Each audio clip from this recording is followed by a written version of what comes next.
નમસ્તે. આર્ય કન્યા ગુરુકુળ ગુજરાતી માધ્યમમાં વેકેશન દરમિયાન લોક ભારતી સણોસરા યુનિવર્સિટીના પ્રોવોસ્ટ ડૉક્ટર વિશાલ ભાદાણી દ્વારા એફટીપીનું આયોજન કરવામાં આવેલું હતું. જે એફટીપીના અંતે અમે તેમાંથી શું શીખ્યા તેના પર નિબંધ લખવાનો હતો. આજે હું તમારી સમક્ષ એ નિબંધનું પઠન કરીશ. શિક્ષણ એ જીવન માટેની તૈયારી નથી, તે પોતે જ જીવન છે. શિક્ષણ એ માનવ જીવનનું સૌથી મહત્વપૂર્ણ અને અમૂલ્ય સાધન છે. માનવીને માણસ બનાવવાનું કાર્ય શિક્ષણ કરે છે. તે માત્ર પાઠશાળામાં મળતું નથી, પરંતુ જીવનના દરેક તબક્કામાં આપણું શિક્ષણ ચાલુ જ રહે છે. શિક્ષણ એટલે માત્ર પાંજરે પૂરેલું પુસ્તકોનું જ્ઞાન નહીં, પણ જીવન જીવવાની રીત એ સાચું શિક્ષણ છે. આજની સ્પર્ધાત્મક દુનિયામાં શિક્ષણ વિના જીવનની કલ્પના પણ કરી શકાય નહીં. નિર્માણશીલ વિચારધારા, નવી શોધો અને વૈજ્ઞાનિક વિકાસ બધું શિક્ષણની ઉપજ છે. શિક્ષણ એ જીવનનું પ્રકાશ છે. જે રીતે અંધકારને દૂર કરવા માટે દીવો જોઈએ, તે જ રીતે અજ્ઞાનતા દૂર કરવા માટે શિક્ષણ જરૂરી છે. એટલે જ કહેવાય છે, શિક્ષણ એવી ચાવી છે જે દરેક તાળું ખોલી શકે છે, જેમ કે સફળતાનું, સમજદારીનું અને સમૃદ્ધિનું. શિક્ષણ એ એક રચનાત્મક, સુચિંતિત અને સજીવ પ્રક્રિયા છે, જેમાં શિક્ષકની ભૂમિકા અગત્યની હોય છે. શિક્ષક એ શિક્ષણ પ્રક્રિયામાં માર્ગદર્શન આપનાર, જ્ઞાન આપનાર અને પ્રેરણા આપનાર મુખ્ય તત્વ છે. શિક્ષણની પ્રક્રિયા એ શિક્ષક અને વિદ્યાર્થી વચ્ચેનો એક જીવંત સંવાદ છે. આથી શિક્ષકે આધુનિક યુગની સાથે સમાયોજન સાધીને શિક્ષણને વધુ અસરકારક બનાવવું જોઈએ. શિક્ષકે ટેકનોલોજી અને નવીન શૈક્ષણિક રીતોનો ઉપયોગ કરીને શિક્ષણને વધુ રોચક બનાવવું જોઈએ. એક આદર્શ વર્ગખંડમાં શિક્ષકે માત્ર બોલવાનું કાર્ય નથી કરવાનું, પણ વર્ગખંડને ફળદ્રુપ બનાવવા માટે દરેક વિદ્યાર્થીને બોલતા કરવાના છે. શિક્ષણ એ માત્ર પુસ્તકોમાં અભ્યાસ કરવો કે પરીક્ષામાં પસાર થવાનું સાધન નથી. શિક્ષણનો સાચો અર્થ છે કેળવણી. કેળવણી એટલે કે વ્યક્તિના આંતરિક અને બાહ્ય જીવનનો સમાન રીતે વિકાસ કરવો. શિક્ષણ એ એવી પ્રક્રિયા છે જેમાં વ્યક્તિને જ્ઞાન, કૌશલ્ય અને માહિતી આપવામાં આવે છે. શિક્ષણથી વ્યક્તિ બુદ્ધિશાળી બને છે, નોકરી માટે લાયક બને છે અને નવી નવી બાબતો શીખે છે. જ્યારે કેળવણી એટલે જીવન માટે યોગ્ય દિશામાં વ્યક્તિનું ઘડતર કરવું. એમાં નૈતિકતા, ચારિત્ર્ય, સંસ્કાર અને જીવન મૂલ્યોનો સમાવેશ થાય છે. જેમ કે કેળવણીના કેટલાક પાસા છે.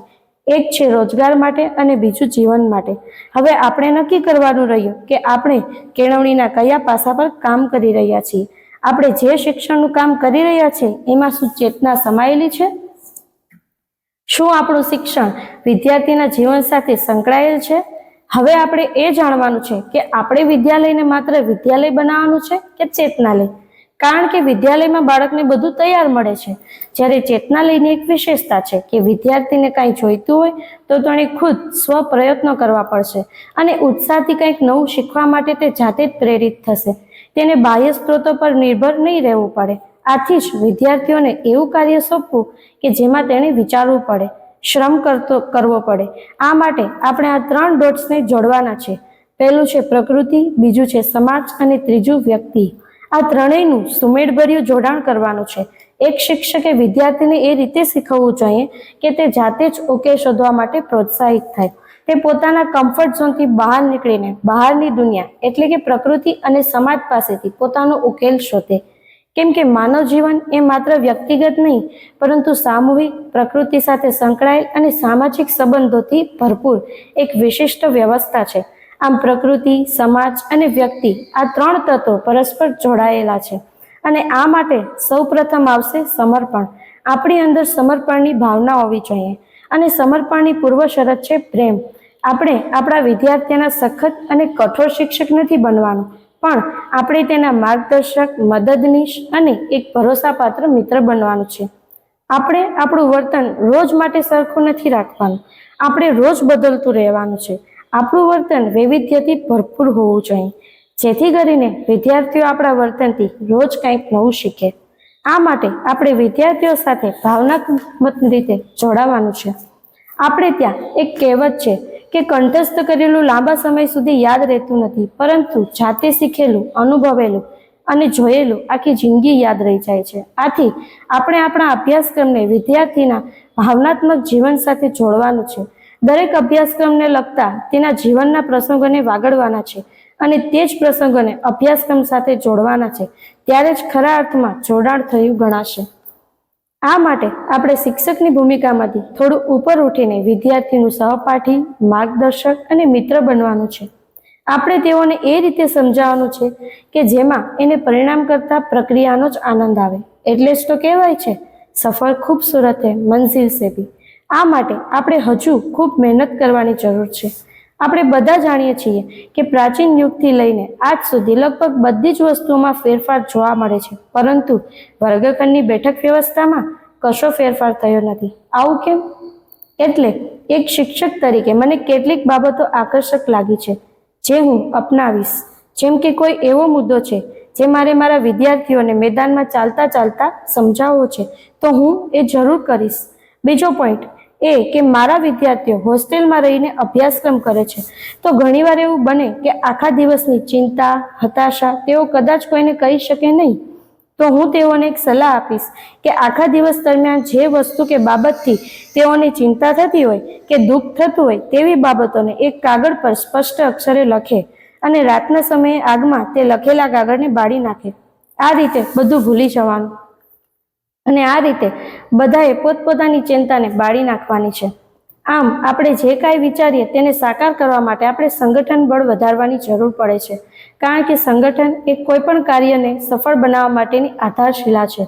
સંગઠન એટલે એવું ગોઠવણી અને સુયોજિત બંધારણ જેમાં લોકો એકબીજા સાથે સહકારપૂર્વક કાર્ય કરે જેથી વિશિષ્ટ ઉદ્દેશ્ય હાંસલ કરી શકાય. આમ વિદ્યાર્થીઓના સર્વાંગી વિકાસ માટે આપણે એક શિક્ષક તરીકે તેઓને સંગઠન બળ વિશેની યોગ્ય સમજ આપવાની છે. અને આટલું કર્યા બાદ આપણે આ 4 ડોટ્સને જોડવાના છે જે શિક્ષણના મુખ્ય સ્તંભો છે, જેમાં પહેલું છે નો, બીજું છે ડુ, ત્રીજું છે લીવ ટુગેધર અને ચોથું છે બી. યુનેસ્કો દ્વારા 1996માં જાક ડિલોરની આગેવાની હેઠળ તૈયાર કરેલ અહેવાલ લર્નિંગ ધ ટ્રેઝર વિધિન માં શિક્ષણના 4 પાયાઓ રજૂ કરવામાં આવ્યા હતા. આ 4 પાયાઓ વિદ્યાર્થીઓના સર્વાંગી વિકાસ માટે આવશ્યક છે. પહેલું છે નો. આ પાયો જ્ઞાન મેળવવાની પ્રક્રિયા પર આધારિત છે. કેવી રીતે નવી બાબતો શીખવી અને સમજવી એ આ પાયાનો મુખ્ય ઉદ્દેશ્ય છે. બીજું છે ડુ. આ પાયો જાણેલી વાતોને વ્યવહારમાં લાવવા પર ભાર મૂકે છે. જેમ કે આપણે કેટલીક બાબતો શીખી લીધી છે તો એને કઈ રીતે વ્યવહારમાં લેવી તે આ પાયો શીખવે છે. ત્રીજું છે લીવ ટુગેધર. આ પાયો ભાઈચારો, સહકાર અને શાંતિપૂર્ણ સહઅસ્તિત્વ પર આધારિત છે. વૈવિધ્યસભર સમાજમાં પ્રેમ અને સમજૂતીથી જીવન જીવવાની કળા શીખવવા માટે છે. છેલ્લું છે બી. આ પાયો વ્યક્તિના વ્યક્તિત્વ ઘડતર અને આત્મસાત પર ભાર મૂકે છે. ભાવનાત્મક, નૈતિક અને આત્મિક વિકાસ માટે અત્યંત મહત્વપૂર્ણ છે. અંતે આપણે કહી શકીએ કે વિદ્યાર્થીઓના સર્વાંગી વિકાસ એ સમગ્ર રાષ્ટ્રના ભવિષ્ય માટે મહત્વનો પાયો છે.